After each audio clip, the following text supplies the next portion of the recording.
My name is Henry Caldwell, and this is not a story I ever planned to tell. It's a true story, one that still echoes in my bones every time the wind moves across the porch I built with my own 2 hands. My own son, the boy I once carried on my shoulders, kicked me out of the house I built from the ground up. He looked me in the eye and said, "Dad, it's time for you to go." No fight. No tears. Just the sound of the door closing behind me. He thought I was a broke old man with nothing left. He had no idea that I'd been carrying a secret for decades. A secret worth $2.5 million, hidden away where no one would ever think to look. While he treated me like I was a burden. I stayed silent, because silence is sometimes the loudest weapon a man can hold. And when the truth finally surfaced, it was too late for him to undo what he'd done. So listen carefully. This isn't just about money. It's about value, about betrayal, and about what a father becomes when his heart breaks. But his purpose doesn't. Now tell me, if you were in my place, what would you have done? I was born in 1947, in a small town outside Lexington, Kentucky, where mornings smelled of wet soil and wood smoke. My father, Charles Caldwell, was a carpenter, one of those men who believed a good day's sweat could fix anything. He died when I was just 9, crushed by a beam on a job site. I remember the sound of the siren echoing through the fields and my mother, Evelyn, standing by the door with her apron still on, frozen like she'd turned to stone. After that day, it was just me, my mother, and the hunger to survive. She washed clothes for neighbors, ironed shirts for the local church choir, and every night, she'd whisper, "Henry, promise me you'll build something that lasts." And I did. By 16, I was hauling bricks on construction sites. By 20, I could read blueprints better than most foremen. I didn't have a fancy education, but I had hands that could turn an empty lot into a home.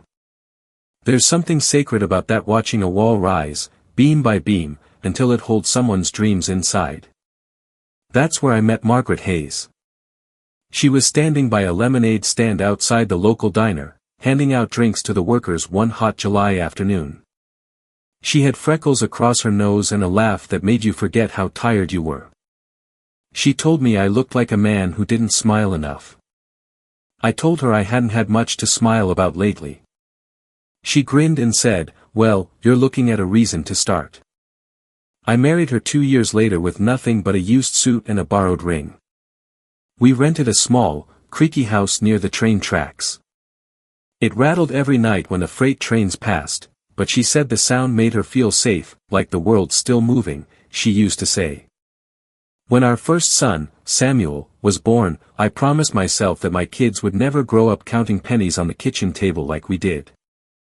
I took extra shifts, built porches, garages, barns, anything that paid. Then came our daughter, Grace, sweet and steady like her mother. And finally, Ethan, the youngest, the one who made Margaret laugh so hard she'd cry. He came into the world already spoiled, not by money, but by love. Everyone doted on him. Even I did. We bought land on the edge of town, a stretch of green with a creek running through it, and I started building our house. Every nail, every board, I placed with care. Margaret painted the nursery while I worked through the nights with a single bulb hanging from a cord. It took 3 years, but when it was done, she stood on the porch, barefoot, her hair glowing in the morning sun, and said, "Henry, this isn't just a house. It's our story." And she was right. That house saw everything: first steps, birthday candles, broken windows from baseballs that flew too high, and nights when thunder sent Ethan running to my room, climbing into bed because he was scared. I used to tell him stories about knights and castles, about how courage doesn't mean you don't feel fear, it means you keep going anyway. He'd fall asleep holding my hand, and I thought, this boy will always know his father loves him. Years passed. Samuel went off to college and started a hardware business. Grace became a schoolteacher, kind-hearted like her mother. But Ethan, he was different. He loved nice things, fast things, and easy ways out. I tried to teach him what my mother taught me: that nothing worth having comes without calluses, but he just smiled and said, "Dad, times have changed. Maybe they had. Or maybe he just didn't want to hear the truth. By the time Margaret got sick, the house was already quieter. Samuel and Grace had families of their own, and Ethan was busy chasing investments that never seemed to settle. But I still believed he had a good heart under all that noise. I didn't know then that the same boy who used to hide behind me during storms would one day throw me out into one. Looking back, I can see how it all started, little cracks in the foundation we never patched. A missed phone call here, a forgotten visit there. That's the thing about houses and families, neglect them long enough, and the walls start to give. But I kept building, always building, because that's what I knew. I believed that if I just worked harder, loved deeper, stayed quieter, everything would hold. I was wrong.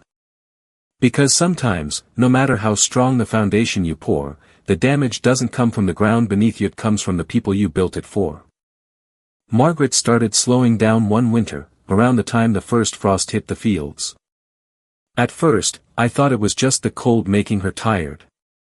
She'd sit by the window in her favorite armchair, watching the birds fight for crumbs on the porch railing, her hands wrapped around a cup of tea that went cold before she'd finish it. One morning, I came in from chopping wood and found her standing at the sink, holding a plate she hadn't washed, her eyes distant, her mouth trembling. When I asked what was wrong, she said quietly, "I can't remember what I was doing." A month later, she had her first stroke. The doctors told me it wasn't the worst kind, that recovery was possible with therapy. But I could see it in her eyes, she knew better. Margaret was never afraid of dying, she was afraid of leaving everything unfinished. I quit my contracting jobs that same week. Spent my days helping her walk again, feeding her soup, reading her the newspaper even when she didn't answer. The woman who once moved through life with laughter and grace was now trapped in a body that refused to obey her spirit.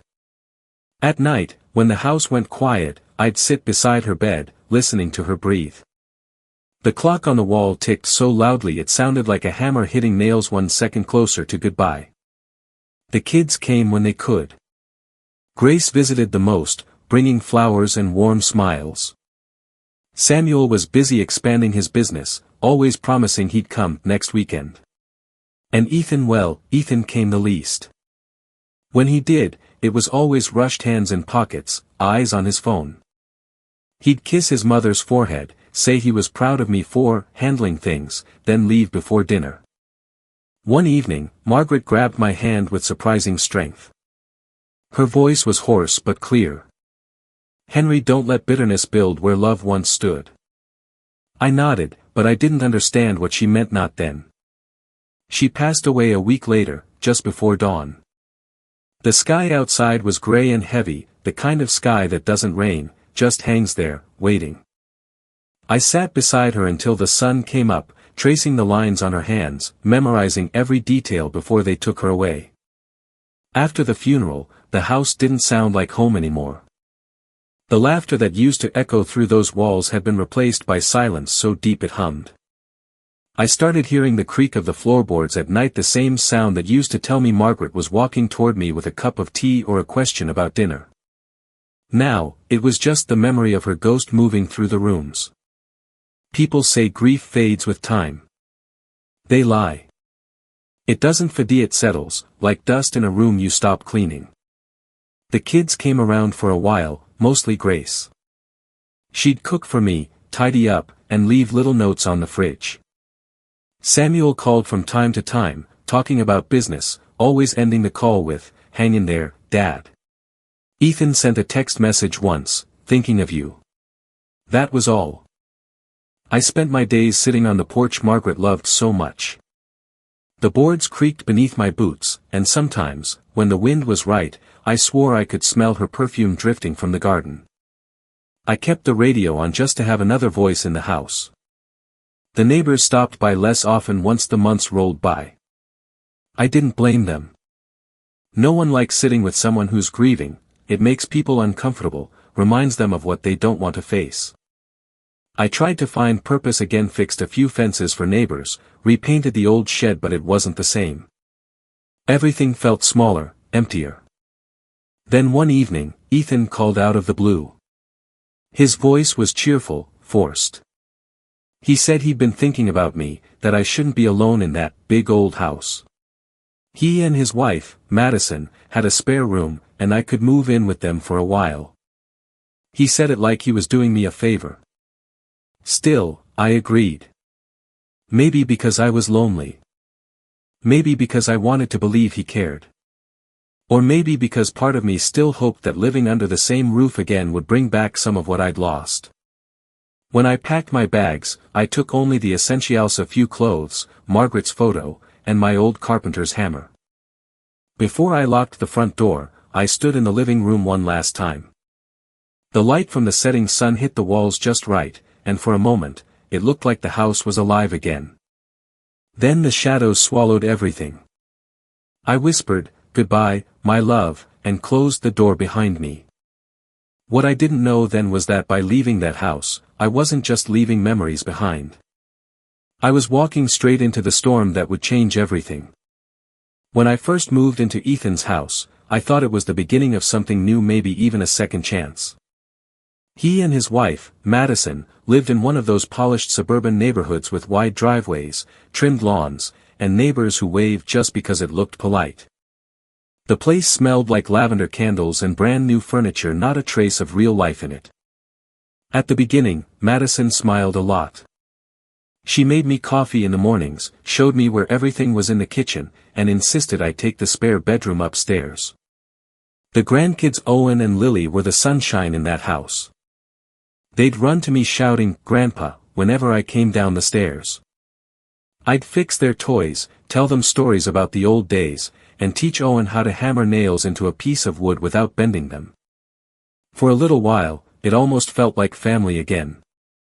But warmth doesn't last long when it's built on politeness. It started with small things. Madison would sigh when I left a mug in the sink. She began labeling the shelves in the pantry: cereal, snacks, tea, as if I couldn't read. Then she stopped making coffee for me altogether. The morning smiles turned into nods. The nods turned into silence. Ethan changed too. He'd come home late, toss his briefcase on the couch, and head straight for the den. When I tried to talk, he'd say, "Not now, Dad. I'm exhausted." The kids stopped coming upstairs as often. I could hear Madison whispering things like, "He's too set in his ways," and "This isn't working." The air grew heavy. I became invisible in my own son's house. One night, as I sat in the living room watching the late news, I overheard them arguing in the kitchen. Madison's voice was sharp, like glass. "I can't keep living like this, Ethan. He's always here, always watching. It's not our home anymore, it's his." There was a long pause, then Ethan's voice, low and tired. "He's my father, Maddie. I can't just throw him out." "Then maybe I'll leave," she snapped. That silence afterward, it was worse than the shouting. The next morning, no one spoke to me. The kids were unusually quiet. Madison avoided eye contact. Ethan left early for work without saying goodbye. I sat there at the kitchen table, the clock ticking louder than it should, and I realized something was about to break. 2 weeks later, it did. Ethan asked me to meet him in the garage. It was late afternoon, the light thin and tired, like it didn't want to be there either. I remember the smell of motor oil and old paint. The same tools I'd given him years ago, my own set, the ones I used to build our first home, hung neatly on the wall, untouched.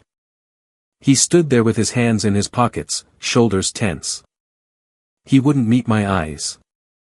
"Dad," he started, voice shaking just a little, "things have been tight around here. The house, the kids, Madison's work. It's been hard." I waited, quiet. "We need space," he said finally.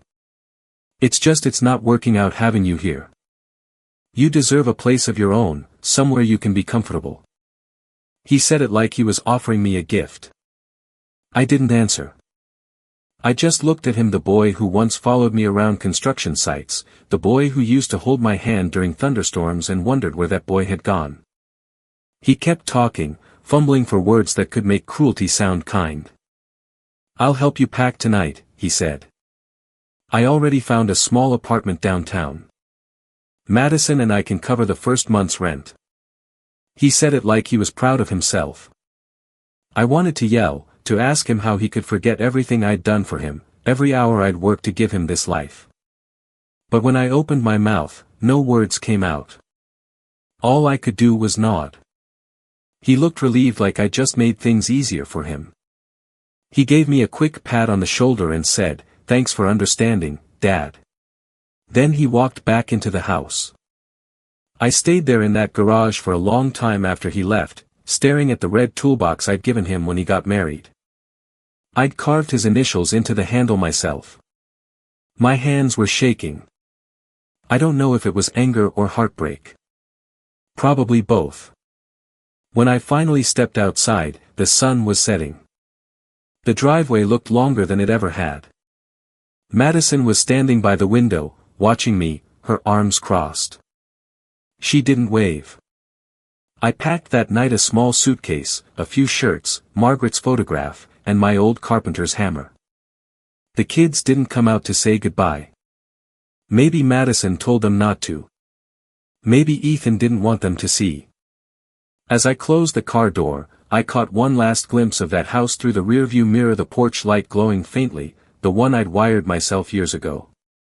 It flickered once, then went out. The drive to my new apartment was quiet. Too quiet. The city lights blurred through my tears, and for the first time in my life, I felt old. Not in my bones, in my soul. People say every man has a breaking point. Mine came in the form of my own son's voice saying, "We need space." He thought he was giving me space to live. What he really gave me was space to remember and to plan. The apartment I moved into was small, one room, a kitchenette, and a window that faced an alley full of trash bins and cats that fought at night. But it was quiet, and quiet was something I hadn't heard in a long time. The first few days, I didn't talk to anyone. I barely ate. I sat in the same chair for hours, staring at the wall, wondering how a life built from 40 years of work could shrink down to a single suitcase. Then one morning, while making instant coffee, I looked at my hands, old, calloused, scarred, and remembered something I hadn't thought about in years. A secret. Something only I knew. It had started more than 30 years ago, back when I was still working construction full-time. A company from overseas had hired me for a project in Florida, a private marina for a wealthy client named Viktor Arnov, a businessman from Eastern Europe. He was the kind of man who wore gold cufflinks to visit a dusty worksite and talked about money like it was air. When the job was finished, he called me to his office and handed me an envelope thicker than my weekly paycheck. He said, "You're a man who knows how to keep things quiet, yes?" I told him I didn't know what he meant. He smiled, poured 2 glasses of whiskey, and leaned closer.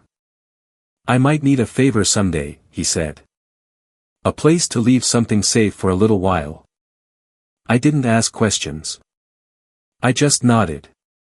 A few weeks later, he brought a steel lockbox, no bigger than a suitcase, wrapped in canvas. He asked me to store it until he came back from a business trip. I agreed, thinking it would be a few days, maybe a week. He never came back.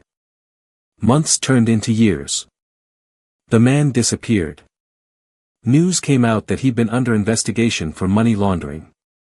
They froze his accounts, seized his properties, and his name vanished like dust in the wind. But that box stayed with me. For a while, I didn't touch it. I kept it hidden in the old barn behind our house, beneath a false floorboard I'd built myself. I told Margaret it was just tools and spare parts. And for decades, it stayed there, gathering dust, waiting for a ghost that would never return. One night, long after Margaret's funeral, I couldn't sleep. The house was too quiet, too empty. So I went to the barn with a flashlight and pried open the wooden floor. My hands shook when I pulled the box out. The lock was rusty, but I still had the key, a small, blackened thing that had sat in my toolbox for years.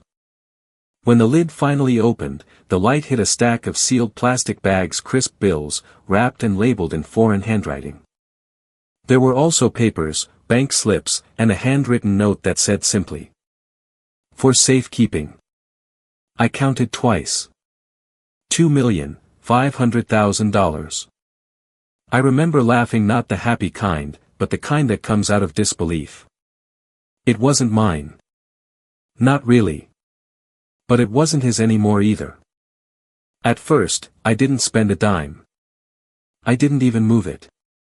I just stood there for a long time, thinking how strange life was, how a man could spend his youth building homes for others and still live paycheck to paycheck, while a fortune slept under his own land.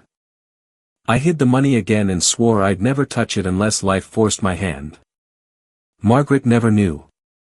I wanted to tell her once, but when I looked at her, I realized she'd never approve. She'd say money that wasn't earned brings no peace. So I let it remain a silent guardian, a secret between me and the dirt that covered it. Years passed. I forgot about it. Or at least, I told myself I did. But sitting in that tiny apartment, years later, betrayed and thrown out by my own son, the memory came back like thunder in my chest. That money, that secret, was still there, waiting. While Ethan thought I was some old fool living off a pension, I had $2.5 million buried less than 2 hours from where I sat. I could have told him that night in the garage. I could have thrown it in his face, watched his pride crumble like wet plaster. But I didn't. Because I knew something he didn't. Power doesn't come from what you own, it comes from what you can withhold. That money wasn't my revenge. It was my choice. My freedom. My last piece of control in a world that had taken everything else. I didn't sleep that night. I just stared at the ceiling and smiled for the first time in months. Ethan thought he'd taken my dignity when he sent me away. He thought he'd left me with nothing. But the truth was simple. He'd only reminded me of what I still had. And what he'd never understand. Because you see, when you've got nothing left to lose, that's when a man becomes truly dangerous. The days after that revelation felt different. For the first time in a long while, I woke up with a reason, not a big one, but enough. I had a secret again, a pulse of purpose humming beneath the quiet. It wasn't about the money itself, it was about knowing I still had control over something, even when everything else had slipped away. The apartment was small but serviceable. A single bed. A stove that hissed when it heated up. The walls were pale yellow, the color of stale hope. Still, I cleaned it every morning. There's dignity in order, even in a place that smells like loneliness. I started walking again. A few blocks each morning, just to stretch my legs and remind myself the world hadn't ended outside those four walls. The city wasn't cruel, it just didn't care. Everyone was too busy chasing their own survival to notice the old man in the brown jacket shuffling by. One afternoon, I passed a corner bakery that smelled like home. The sign read Carla's Kitchen, and inside was a woman in her late 50s, with silver streaks in her hair and flour on her apron. She looked up, smiled, and said, "You look like you could use a cup of coffee." I hadn't heard kindness in someone's voice in weeks. I stepped in, ordered the cheapest pastry on the menu, and before I knew it, I was sitting there for an hour, talking about everything except myself. She told me about her late husband, about how she kept the bakery running even when the pandemic nearly shut her down.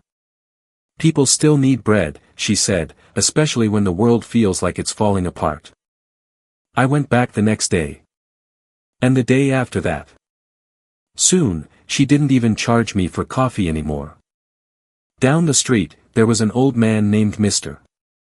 Dawson, who ran a tiny hardware shop that barely stayed open. The kind of place where the shelves leaned a little, and the bell above the door rang out of tune. I stopped by one morning just to browse, and before I knew it, we were talking about hammers, nails, and the smell of sawdust that never leaves your skin no matter how many times you wash. He laughed when I told him I used to build homes. "Then you're one of the last real ones," he said. "Most folks these days only know how to build excuses." We started fixing things together: door hinges, chairs, lamps customers left behind. It didn't pay much, but it filled the silence.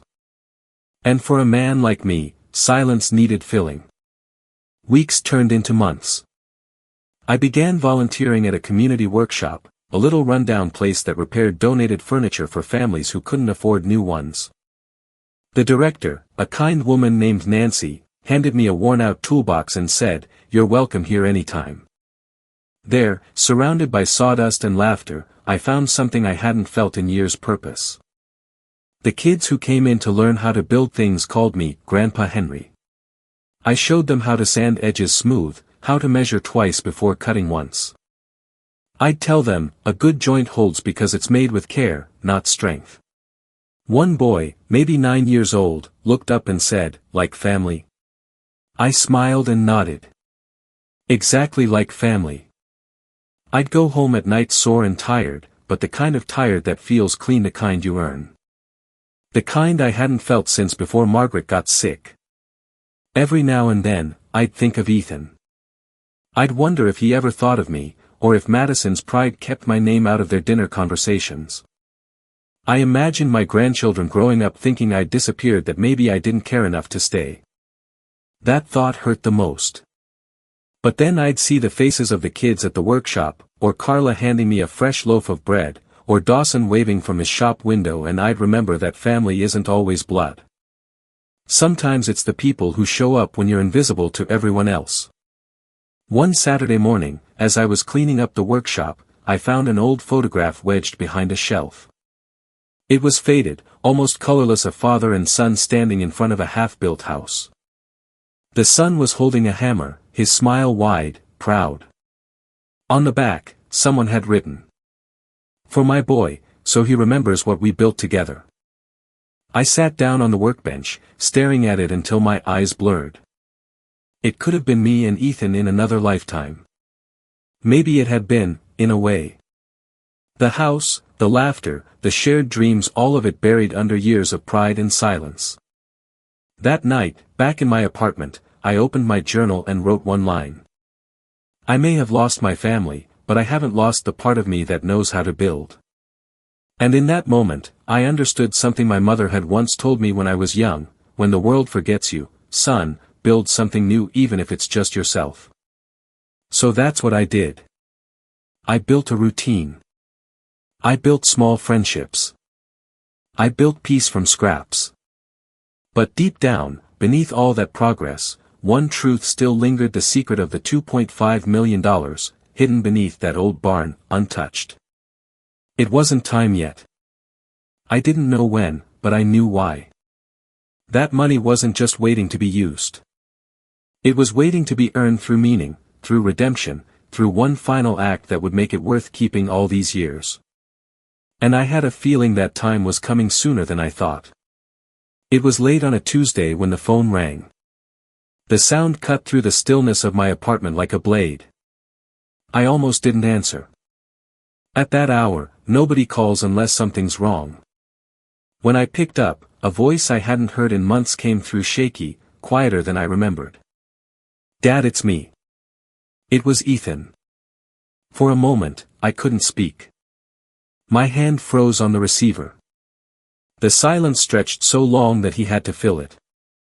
"Please don't hang up," he said. "Two just need to talk." I sat down, heart pounding like I'd run a mile. "I'm listening," I said finally. He took a breath that sounded more like a sob. "I messed up, Dad. I'm in trouble, bad trouble." He told me everything in broken pieces: the failed investments, the unpaid loans, the bank breathing down his neck. Madison had taken the kids to her parents' place, for a little while. He was behind on his mortgage, his business partner had disappeared, and the repo man had already taken his car. As he spoke, I looked around my tiny apartment: the cracked wall, the old chair, the photograph of Margaret smiling on my nightstand, and I thought, life sure has a cruel way of evening the scales. "Dad, I didn't know who else to call," he said finally. I didn't know where to go. There it was. The boy who once threw me out of his home was now asking for help.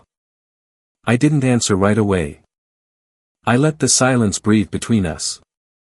Then I said, "You can come by tomorrow. Apartment 2B, above Carla's bakery. I'll be here." He exhaled, maybe from relief, maybe from shame. "Thank you, Dad," he whispered. After I hung up, I sat there for a long time, staring out the window at the empty street. I wasn't angry, not anymore. Just tired. There's a kind of exhaustion that doesn't live in your bones but in your soul. The kind that comes from caring too much for too long. The next day, I woke up early. I swept the floor, made coffee, even put on a clean shirt, the kind Margaret always said made me look presentable. By 5 in the evening, I'd already checked the clock 10 times. At 6, I heard footsteps in the hall, slow and hesitant. Then a knock. When I opened the door, Ethan stood there, thinner than I'd ever seen him, dark circles under his eyes, his hair unkempt. He looked like a man who hadn't slept in days. For a second, neither of us spoke. "Come in," I said. He stepped inside, looking around the small apartment. His eyes landed on the photograph of his mother, then on the small wooden cross hanging above the door. He swallowed hard. "This is where you live?" he asked quietly. "This is home," I said. "For now." He nodded, sat down at the table, and folded his hands like a man about to confess in church. "Dad, I'm sorry," he said. The words trembled out of him. I was stupid. I thought I knew everything. I thought having a big house and a fancy car meant I was doing better than you ever did. But I didn't build anything, not really. I just borrowed it all, and now it's gone.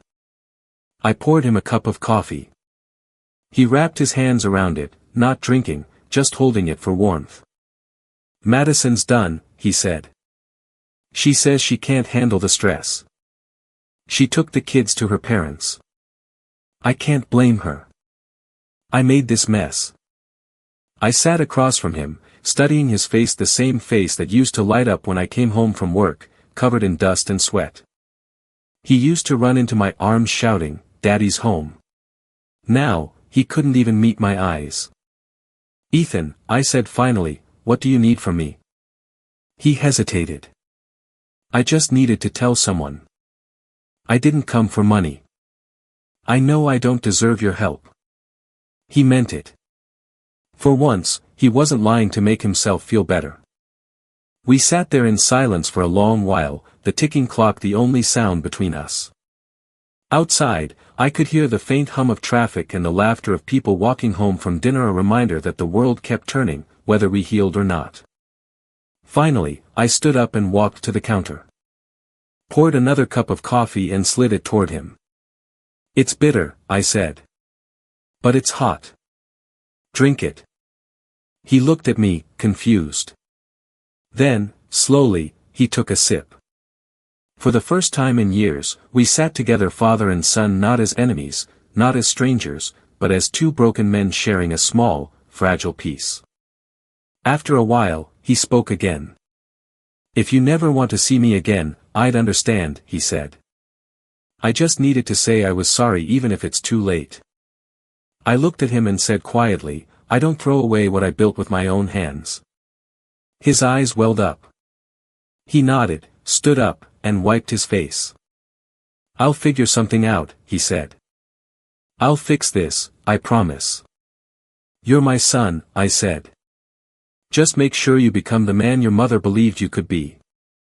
He tried to smile, but it came out like a tremor. Then he turned for the door. When the door closed behind him, I stood there for a moment, hands shaking, heart heavier than before. I wanted to help him, every part of me screamed to. But I also knew the truth: some lessons can't be bought, even with $2.5 million. That night, I didn't sleep. I kept hearing his voice, the desperation in it.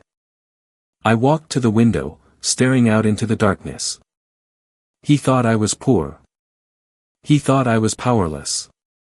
But power isn't in what you hold, it's in what you choose not to give. Still, when dawn came, I knew I couldn't ignore him forever. I may have been cast out once, but I was still his father. And fathers, real fathers, don't just protect their children from the world. Sometimes, they protect them from themselves. I woke before sunrise the next morning, unable to shake the image of Ethan's face from my mind. Hollow eyes, trembling hands, the same boy who once clung to my leg during thunderstorms, now drowning in his own mistakes. Sleep wasn't coming back, so I brewed coffee and stared at the steam curling from the cup, thinking. Margaret used to say that every storm gives a man two choices, to curse the rain or to learn how to build a boat.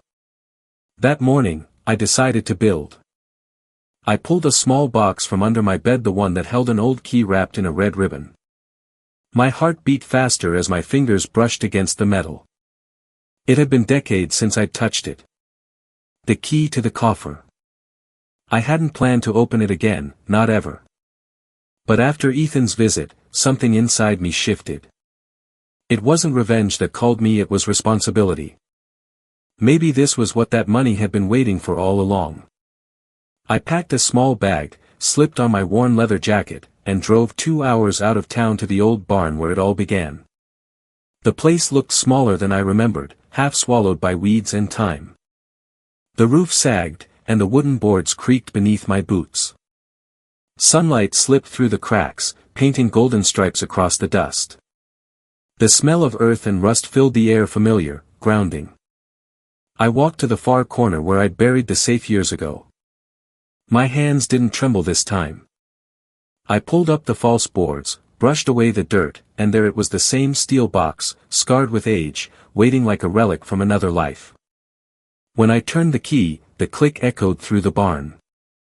Inside, the cash was still there, neatly packed, the bills crisp despite the years. Beneath them were the papers, the old note written by Victor Arnav, for safekeeping. I sat on an overturned bucket, staring at it all. $2.5 million. A lifetime's worth of regret and potential sitting in a steel tomb. I ran my fingers over the stacks and whispered, "You've been patient long enough." For the first time, I knew exactly what to do. Not to save Ethan, at least, not entirely, but to give him a chance to remember who he was before greed took over. And maybe, just maybe, to restore something of myself in the process. I drove back into town and went straight to Frank Donovan's house. Frank had been my accountant back in the day, a sharp mind wrapped in kindness. He was retired now, living in a modest home with ivy crawling up the brick walls. When he opened the door, his eyes went wide. "Henry Caldwell, as I live and breathe. You old ghost." He pulled me in and poured 2 cups of coffee, just like the old days. After some small talk, I told him the truth, not all of it, but enough. About the box, the years of silence, and my desire to put things in order before I left this world. He didn't interrupt. Just listened. When I finished, he leaned back in his chair, exhaled, and said, "You're either the most honest man I've ever known or the most stubborn." "Maybe both," I said. He chuckled softly. "All right, Henry. What do you want to do?" I pulled a small notepad from my coat pocket. On it, 3 names, Ethan, Grace, and Samuel. And beneath them, one more community workshop fund. "I want this money to mean something," I said. "I want part of it to help people who've been forgotten. And the rest to help my kids find their way back to who they used to be." Quietly. No strings, no headlines. Frank nodded. "Anonymous transfers, then. I can set up accounts under charitable holdings. Each child receives a monthly amount through clean channels. It'll look like dividends or small inheritances. You sure you want no credit for it?" I smiled. "Credit's for the living. I just want peace." He looked at me for a long time before saying, "You've got it." The next day, I withdrew a small sum, just enough to test the system. I converted a portion through Frank's old contacts who still dealt in quiet exchanges. When the paperwork was done, I placed an envelope of $30,000 in Ethan's account anonymously. Enough to pay off 3 mortgage payments, but not enough to save him completely. If he was ever going to change, he needed to climb, not be carried. That night, I lay awake imagining him seeing that deposit confusion first, then relief, then the quiet shame that comes when help arrives unasked for. Maybe he'd think it was a mistake. Maybe he'd know it was me. Either way, I didn't need thanks. The same week, I arranged for a sizable donation to the community workshop, the place that had given me back my dignity. New tools, fresh paint, sturdy tables all bought through that hidden fortune. I signed the check with no name. When Nancy, the director, announced it to the volunteers, the kids cheered. I stood in the back of the room, just another old man smiling at the sound of joy. She looked at me and said, "Can you believe someone out there cares this much?" I nodded. Maybe they'd been cared for once too, and just never forgot. A few days later, I sat in Frank's living room again, watching him write the final draft of the trust documents. He pushed his glasses up his nose and said, "There. You've done it, Henry. It's all set. You'll leave behind something that lasts." I looked at the papers and said quietly, "Maybe now, I can finally rest." On the drive home, the sky was burning orange, the way it used to look when Margaret stood on the porch waiting for me. I could almost hear her voice in the wind. "You always did build things that mattered, Henry." For the first time in years, I felt light. Not rich, not in the way people think. But free. That night, I sat by the window of my apartment, the streetlights humming below, and opened my journal again. On a fresh page, I wrote. I gave without asking. I fixed what I could. The rest will have to fix itself. Then, beneath it, another line. Mercy isn't weakness. It's strength in disguise. I closed the book, turned off the light, and sat in the dark, letting the hum of the city fill the silence. Somewhere out there, my son was sleeping under a roof he almost lost, his pride softened by grace he didn't deserve. And me, I was finally resting under the one thing money could never buy. Peace earned, not purchased. A few weeks passed in quiet peace. The workshop thrived, the bakery down the street grew busier, and for once, the air around me didn't feel heavy. But deep down, I knew my story with my children wasn't finished. Forgiveness is strange. You can forgive people in your heart and still feel the distance like an echo that won't fade. I had done what I could from the shadows, paid Ethan's debt, rebuilt the community, and made peace with my ghosts. But there was still something left undone. I wanted to see them, all of them, one last time. Not for apologies. Not for closure. For truth. So, one Monday afternoon, I picked up the phone and called each of them. Grace answered first. "Dad," she said, her voice soft and unsure. "Is everything okay?" "Yes," I told her. "More than okay. I just thought it was time for dinner. All of us. Together." A long pause. Then a quiet, "I'd like that." Samuel was next. He sounded surprised but not unwilling. "Dinner? All three of us?" "That's right," I said. "You, Grace, and Ethan. I've got something to share. Nothing bad, I promise." He hesitated, then sighed. "All right, Dad. Count me in." Ethan took the longest to answer. When he finally picked up, his voice was cautious. "Dad, what's this about?" "Just a meal, son," I said. "A simple meal. Come if you can." He didn't respond for a few seconds. Then he said quietly, "I'll be there." That Friday, I reserved a small table at Millstone Diner, the old family restaurant where Margaret and I used to take the kids after church. It wasn't fancy cracked leather booths, the smell of coffee and fried onions, the hum of quiet conversation, but it was honest, and that's what I wanted. I arrived early, as I always did, and asked the waitress for a round table, not a long one. "No sides tonight," I said. "We're all equals here." I ordered 4 cups of coffee and waited. Grace arrived first, just like her mother used to. She wore a soft blue dress and carried that same gentle worry in her eyes. She hugged me tight, the kind of hug that said more than words ever could. Samuel came next, sharp as always, in a pressed shirt and polished shoes. He nodded stiffly, like he wasn't sure if it was okay to relax. But when he sat down, he smiled, and that was enough. Then Ethan walked in. He looked nervous, older than his years. He stood by the door for a moment, scanning the room like he wasn't sure he belonged. Then he saw me, and our eyes met. I nodded once. He walked over slowly and sat down. For a long minute, none of us spoke.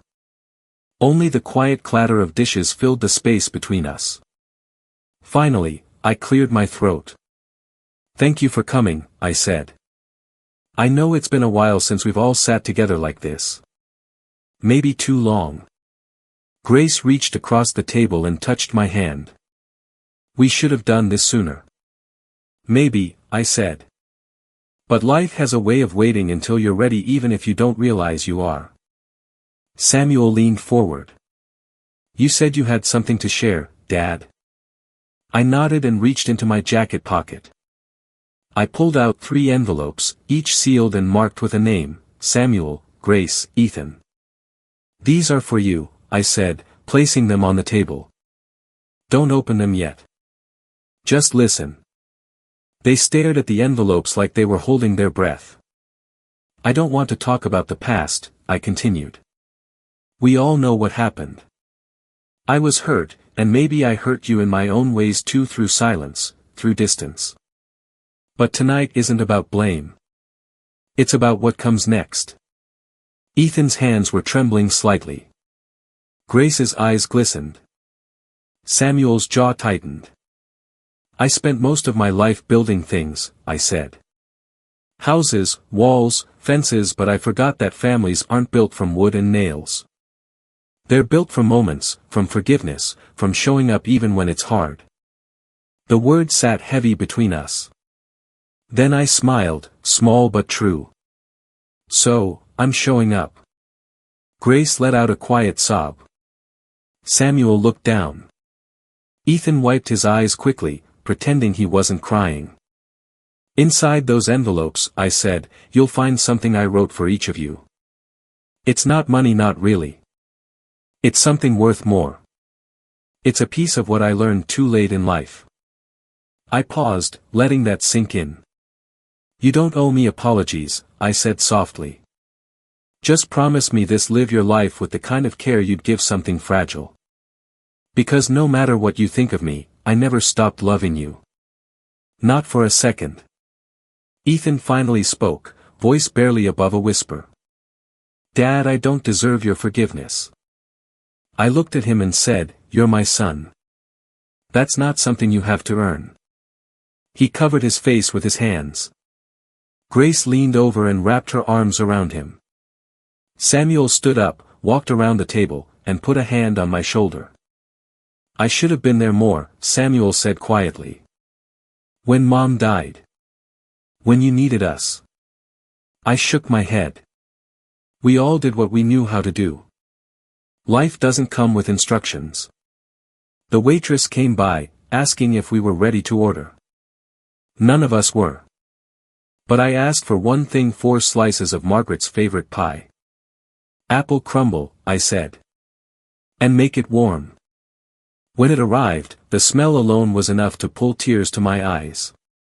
We ate in silence, just being together for the first time in years. When we finished, I stood up slowly, my knees stiff but my heart light. "I think your mother would have liked tonight," I said. "She always believed a broken table could still hold a family if you sat close enough." Ethan nodded through tears. Grace smiled. Samuel raised his cup in a quiet toast. "To Mom," he said. "To family," I added. We clinked cups, coffee instead of wine, but it felt sacred all the same. Later that night, when I returned to my apartment, I sat at my desk and opened my journal one last time.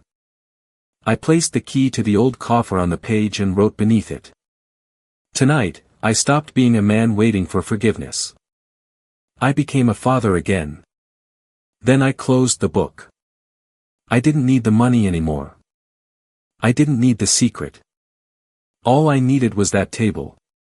And the sound of my children's laughter echoing through the cracks of what once was broken. Now finally whole.